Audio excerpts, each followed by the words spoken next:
Hello guys. चलो ये वाला प्रॉब्लम सॉल्व करते हैं आज। अभी जस्ट 2-3 मिनट पहले आया है। मैंने पढ़ा तो अच्छा लग रहा है।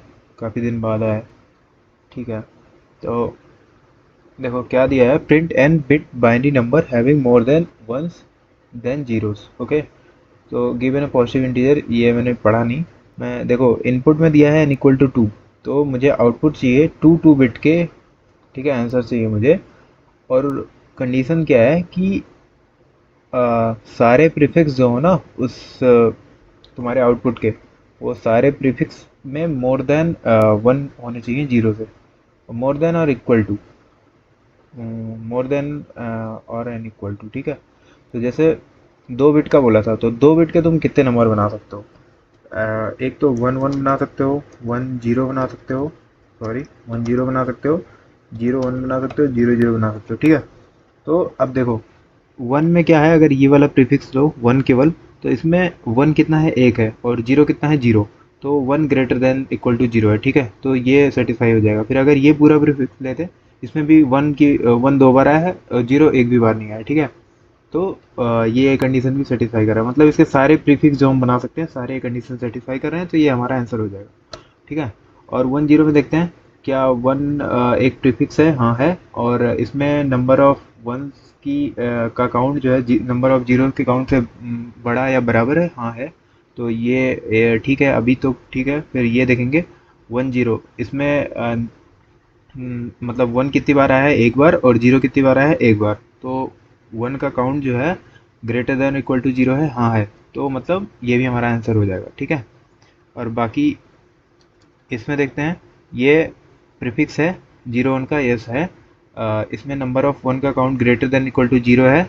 नहीं है, क्योंकि यहाँ पे वन का काउंट जीरो है और जीरो का काउंट वन है। तो वन जो है लेस देन, वन का काउंट लेस देन जीरो हो गया। ठीक है। तो ये हमारा आंसर नहीं हो सकता। सिमिलरली ये भी नहीं हो सकता। ठीक है। तो अब शायद क्वेश्चन में समझा दिया हूँ। ठीक है। तो कोड करते हैं। तो देखो, एक तो आइडिया मुझे ये लगा। देखो इसका कंस्ट्रेंट ना बहुत छोटा है, 15। तो ज़्यादा सोचने की ज़रूरत नहीं। जब इतने छोटे कंस्ट्रेंट हो और ये एक्सपेक्टेड टाइम कॉम्प्लेक्सिटी भी देख रहे हो 2 की पावर n, तो डेफिनेटली रिकर्सन या ऐसा कोई डायनेमिक प्रोग्रामिंग टाइप का प्रॉब्लम होता है। ठीक है। तो अब सोचते हैं। अब देखो, तुम क्या कर सकते हो, अगर तुमको 2 बिट दिया है, ठीक है, तो 2 बिट के लिए तुम हर वो ट्राई कर सकते हो, हर कॉम्बिनेशन। रिकर्सन में हम यही तो करते हैं ना, सारे पॉसिबल कॉम्बिनेशन मतलब ट्राई करते हैं, और जो बेटर बनता है वो वाला हमारा आंसर हो जाता है। तो जैसे देखो, इसमें 3 बिट के चाहिए थे मुझे, तो 3 बिट में क्या मैं पहला बिट 1 रख सकता हूँ? 3 बिट के सारे सारे जैसे 8 पॉसिबल कॉम्बिनेशन रहेंगे, 2 में ही देखते हैं। 2 में पॉसिबल कॉम्बिनेशन बनेंगे 1 1 0 1 एंड 1 0 एंड 0 0। तो क्या हम अगर सपोज हम आंसर अपना बना रहे हैं, तो क्या हम पहला बिट जीरो से स्टार्ट कर सकते हैं? नहीं, क्योंकि हम जान रहे हैं कि अगर जीरो से स्टार्ट कर देंगे भाई, तो हमारा आंसर ख़राब हो जाएगा। जीरो से स्टार्ट करने के बाद सारे वन भी हो, क्यों ना हो, फिर भी हमारा आंसर नहीं होगा, क्योंकि ये भी एक प्रीफिक्स है और इसमें वो हमारी कंडीशन फॉलो नहीं हो रही है, ये वाली। तो हम जीरो से स्टार्ट ही नहीं कर सकते। हमको ये पता चल गया कि भाई हमको वन से स्टार्ट करना है। ठीक है, हम डिसीजन ले पा रहे हैं। और अगली बार जब हम आएंगे, तो क्या हम जीरो ले सकते हैं? अभी तक का अगर प्रीफिक्स देखते हैं, हाँ जीरो ले सकते हैं। क्यों? क्योंकि अगर इसमें देखोगे तो वन भी कंडीशन सेटिस्फाई कर रहा है, 1 0 भी कंडीशन सेटिस्फाई कर रहा है। ठीक है, ये काउंट वाली। तो यहाँ पे हम जीरो भी ले सकते हैं। क्या हम फिर यहाँ वन के बाद वन भी ले सकते हैं? हाँ, वन भी ले सकते हैं। तो देखो, हम यहाँ भी दो डिसीजन ले पा रहे हैं। ठीक है, ये दोनों हमारे आंसर हो सकते हैं। वैसे जब 3 बिट का हम बनाएंगे, तो क्या हम पहले पे 3 बिट का बनाते हैं? ठीक है। तो क्या हम पहले पे जीरो रख सकते हैं? नहीं, क्योंकि जीरो रख देंगे तो ये यहीं वो कंडीशन फेल हो जा रही है। तो हम पहले वन रख सकते हैं। ठीक है। दूसरे बिट पे हम क्या रख सकते हैं? जीरो रख सकते हैं। हाँ, जीरो रख सकते हैं, क्योंकि इसमें ये भी हमारा कंडीशन सेटिस्फाई करेगा, ये भी करेगा। पर क्या हम 1 1 भी रख सकते हैं? हाँ, 1 1 भी रख सकते हैं। फिर ठीक है, अब थर्ड बिट पे जाएंगे। थर्ड बिट में क्या यहाँ जीरो रख सकते हैं? नहीं रख सकते, क्योंकि अगर जीरो रख देंगे तो जीरो का काउंट जो था वन था और वन का काउंट वन था। पर अब जो है जीरो का काउंट दो हो जाएगा, वन का काउंट एक ही रह जाएगा। तो ये कंडीशन फेल हो जाएगी। तो हम यहाँ ये वाली मतलब समझ रहे हो, ये वाला स्टेप नहीं लेंगे। हम यहाँ जीरो नहीं रख के यहाँ पे हम वन रख सकते हैं। ठीक है, लेकिन जीरो नहीं रख सकते। और इसमें देखते हैं, इसमें हम क्या जीरो रख सकते हैं? हाँ रख सकते हैं, कुछ ख़राब नहीं होगा। हर प्रीफिक्स के लिए चेक कर लो, काउंट हमेशा वन का जीरो से ज़्यादा है। क्या हम इस वाले में वन भी रख सकते थे क्या? हम वन भी रख सकते, तो ऐसे ऐसे हम करते जाएंगे। और देखो लास्ट में ये हमारा आंसर बन गया होगा, वन वन जीरो वन और वन वन जीरो और वन वन वन, 3 बिट का ही चाहिए था। तो ये देखो, ठीक है। तो बस, तो ये हमको लिखना है बस। एक सॉल्व नाम का फंक्शन बनाता हूँ, एन नाम का वेरिएबल पास कर देता हूँ, और एक काउंट करते चलता हूँ कि काउंट वही अभी तक वन का और जीरो का क्या है। अगर वन का काउंट बड़ा है जीरो से, मतलब हमको अलाउ कर रहा है, या हम जीरो भी ले सकते हैं, वन भी ले सकते हैं। अगर जीरो का काउंट वन के बराबर हो चुका है तो हम अगला बिट जीरो नहीं ले सकते। तो ये चीज़ हम ध्यान रखेंगे। एक और ले लेता हूँ जिसमें मैं आंसर डालूंगा, और एक ले लेता हूँ जो जीरो काउंट कर रहा होगा, एक ले लेता हूँ जो वन काउंट कर रहा होगा, ठीक है। इसको मैं कॉल कर दूंगा, और यहाँ पे एक सॉल्व नाम का फंक्शन बना देता हूँ जिसमें से एन होगा, और ये इसका नाम क्या रख दूँ? स्ट्रिंग, स्ट्रिंग क्या रख दूँ? ए रख देता हूँ, देखो, comma count zero, and count zero. Actually यहाँ पे हमको हटाना चाहिए ना, या यहीं यहाँ भी कर सकते हैं, पर कोई मतलब नहीं। Count zero equal to zero, and count one equal to zero, ठीक है। इनिशियली ये सब होगा, तो फिर हम दोनों में वैल्यू पास कर देंगे, और इंट काउंट वन, ठीक है। और दोनों में हमको जीरो आएगा, और इसमें भी हमको एम्प्टी स्ट्रिंग आएगी इनिशियली, और एन आएगा, ठीक है। और मान लो दो एन की वैल्यू है, तो अगर हम एक बिट ले लेंगे कोई, तो हम समझ जाएंगे एन की वैल्यू घटा देंगे, और जब एन की वैल्यू जीरो हो जाएगी तो मतलब हम सारे बिट ले चुके हैं। अब 2 बिट से ज़्यादा नंबर बनाते नहीं जाना है, कहीं तो रुकना होगा ना।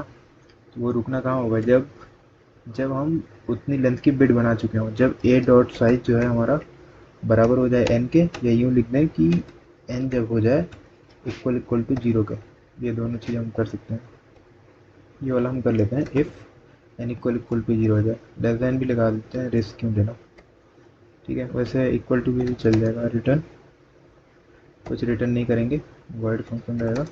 तो आंसर में स्टोर कराने के लिए एक वो भी ले लेते हैं, वेक्टर स्ट्रिंग आंसर, और ठीक है। अब एन इक्वल टू जीरो आएगा तो हम रिटर्न कर लेंगे, ठीक है। अब रिकर्सन लिखते हैं, अगर मेरा काउंट, काउंट क्या, काउंट ऑफ जीरो, अगर मेरा काउंट ऑफ जीरो, एक मेरा काउंट ऑफ जीरो अगर लेस देन है काउंट ऑफ वन के, तो इसका मतलब है कि हमको ये अलाउ कर रहा है कि हम जीरो भी ले सकते हैं और वन भी ले सकते हैं, है कि नहीं?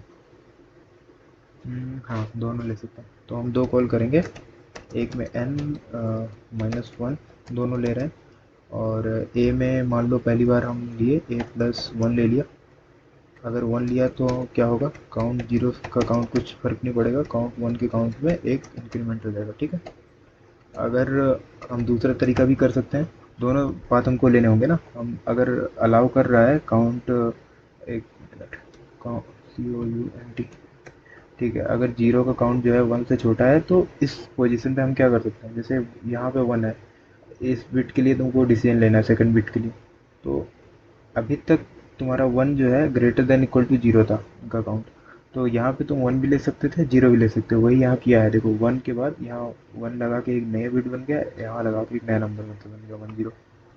तो दोनों कंडीशन हम मतलब दे सकते हैं, एन माइनस वन और ए प्लस जीरो, कॉमा काउंट।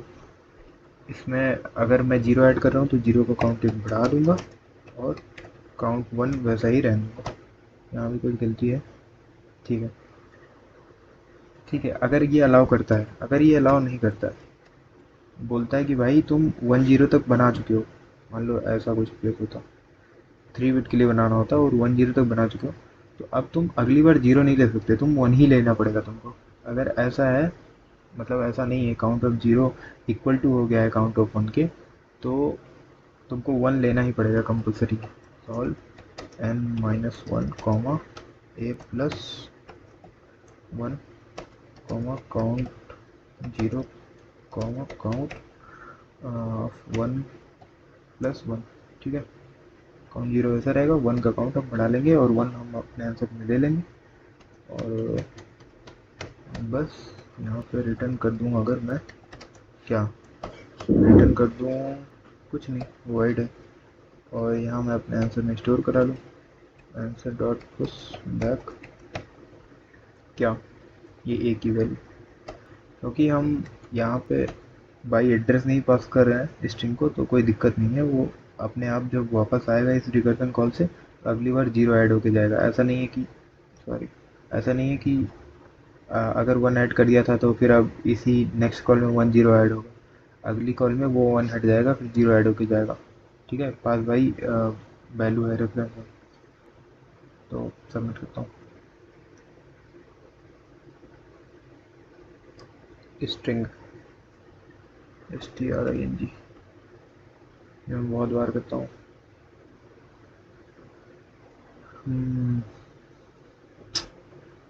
बहुत टाइम ले रहा है। इनफाइनाइट लूप चल रहा है क्या? If n less than equal to 0 है, n घटा रहा हूँ ना, n-1 n-1, काउंट अगर अलाउ कर रहा है तो ठीक है। Solve n has not declared in this scope. Okay, n की वैल्यू इनिशियली क्या होगी, n ही होगी। अच्छा, ये नहीं declare.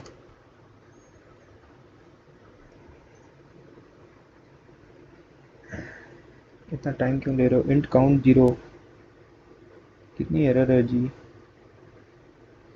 Error restricted by int, क्या तकलीफ है आपको?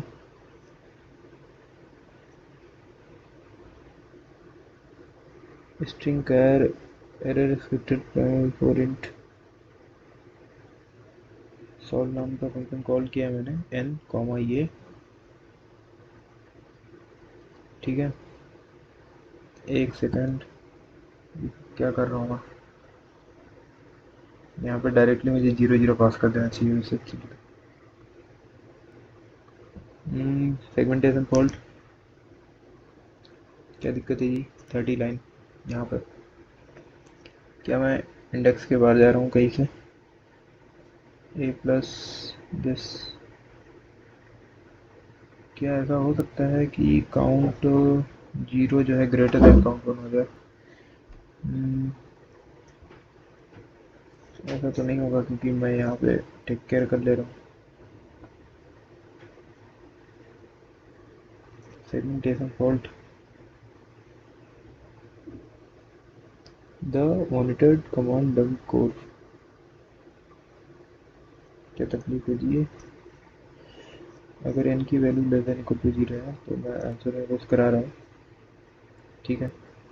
और जो मेरा आंसर है उसको मैं, अगर ये चीज़ हो रही है, अगर लेस देन है, अच्छा पहले केस में क्या होगा, इसकी 0 0 होंगे तो एलसीएम में आएगा और n-1 करेगा, और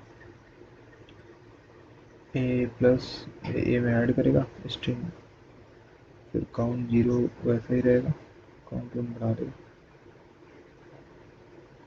ठीक है। Okay, sorry. आंसर भी मतलब इसका कंपाइलर देखो पता नहीं कैसा एरर दिया है, एक्चुअली मैंने आंसर रिटर्न ही नहीं कराया यहाँ तो साफ साफ बताना चाहिए। ये देखो, शिट यार, क्या हो गया? पास तो हो गया जी।